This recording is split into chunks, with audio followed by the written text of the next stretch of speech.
నమస్తే మీ పేరు? నా పేరు వెంకటేశ్వర అండి మట్టపతి. వెంకటేశ్వరరావు గారు. చంద్రబాబు నాయుడు వచ్చి 5 నెలలు అవుతుంది కదా, ఎలా ఉందంటారు? చంద్రబాబు పరిపాలన బాగానే ఉంటుందండి. అంటే ఆయన పరిపాలన ఆయన అనుభవం అన్నీ బాగుంటాయి. రోడ్లు అవి వేస్తారు. ఇప్పుడు పంచాయతీ రోడ్లు సెలెక్షన్ చేశారు కదా పవన్ కళ్యాణ్ ఇద్దరు కలిసి. పర్లేదు ఆయన పరిపాలన బాగుంటుందండి. అంటే ఇస్తానన్న 6 పథకాలు ఎన్ని పథకాలు వస్తున్నాయంటారు? అప్పుడు గ్యాస్ ఆల్రెడీ నడుతుంది కదా నడకప్పుడు. ఇంకా మందు రేట్లు కూడా తగ్గించారు. పర్లేదండి బాగుంది అన్నమాట. మందు రేట్లు కూడా ఎక్కడ తగ్గలేదు, కొన్ని మాత్రమే తగ్గినాయని చెప్పేసి తగ్గినాయండి. 99 కోట్ల రోడ్డు ఉంది. ఎంసీ ఏమో 180 ఉన్నాయి కదా, రేట్లు తగ్గినాయి కదా, తగ్గించారు. అదండి. మరి చంద్రబాబు నాయుడు వచ్చాక మద్యం తాగుతుంటే ఆరోగ్యాలు పాడైపోతున్నాయి, గతంలోనే బాగుందని చెప్పేసి అన్నారు. ఎప్పుడు అంతే అండి. మందు ఎప్పుడు కొత్త ఏమో మార్పు ఉండదు. అప్పుడంతే ఇప్పుడు అంతే మందు అంతే. అది అంటే స్పిరిట్ ఎక్కువ అమ్మేసారు అది ఏమి ఉండేది. అప్పుడు ఎలా ఉంది ఇప్పుడు ఎలా ఉన్నాయి అంతే. మందులు తేడా ఎలా ఉండేయండి రేట్లు కానీ మందు కానీ? గతంలో కదా కొంచెం రేట్లు ఎక్కువ అప్పుడు మందు. అప్పుడు టేస్ట్ కానీ ఎలా ఉండేది? టేస్ట్ అయితే మనంతగా చూడలేదు కదండి. అప్పుడప్పుడు మనం చూడలేదు దాని విషయం. అది కరెక్ట్ అయితే పర్లేదు బాగుంది. రేట్ ఉచితంగా ఇసుక ఇస్తున్నారు కదా, అంతవరకు అందుబాటులో ఇసుక నడుతుంది కదండి. ఇప్పుడు ఇసుక ఇస్తున్నారు కదా, అందుబాటులోకి వచ్చింది. అందుబాటులోకి వచ్చింది కదా. మరి టాటర్లు అయ్యి లోడింగ్ అయ్యి బాగా వెళ్తున్నాయి కదా రోడ్డు మీద. అప్పుడు ఇళ్ళ కట్టుకుని కూడా అందరికీ వెళ్తుంది కదా. ఒకప్పుడైతే టాటర్ 6 ఏళ్ళు 7 ఏళ్ళు ఉండేది.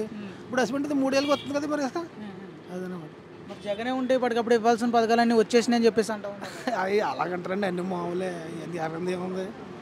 అదనమాట. అంటే మీరు గత ప్రభుత్వం చూసారు కదా, పథకాలు కానీ పరిపాలన విధానం ఏ విధంగా ఉండేది అంటారు? అప్పుడు అది బాగా పర్లేదండి. ఇవే పర్లేదు పరిపాలన. అంటే ఆ ప్రాంతంలో పథకాలు ఉపయోగకరంగా ఉండి అంటారా?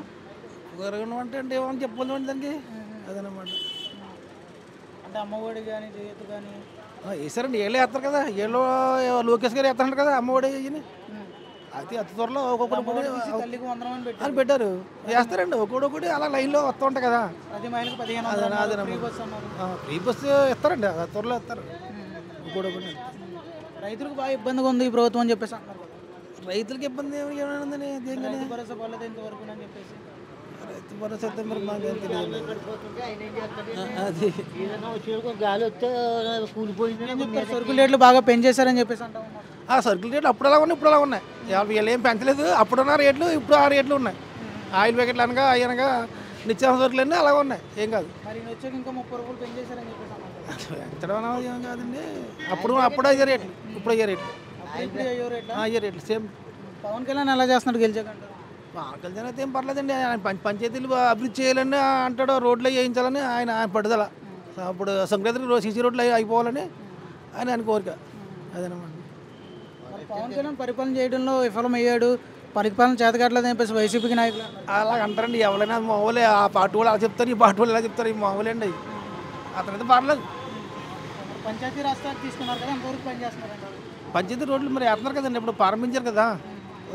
ఇప్పుడు సంక్రాంతికి అలాగా పంచాయతీ రోడ్లు అయిపోవాలని పవన్ కళ్యాణ్ గారు చెప్తున్నారు కదా. ఇప్పుడు చింతకడ ఉందండి, కొండల కిందకడ అక్కడ సీసీ రోడ్డు వేసారు కదా. కొండల కిందకడ ఎలా వేసారు ఆ రోడ్డు. అది 18 అడుగులు ఎడల్పు. ఆ రోడ్డు ఎక్కడెక్కడ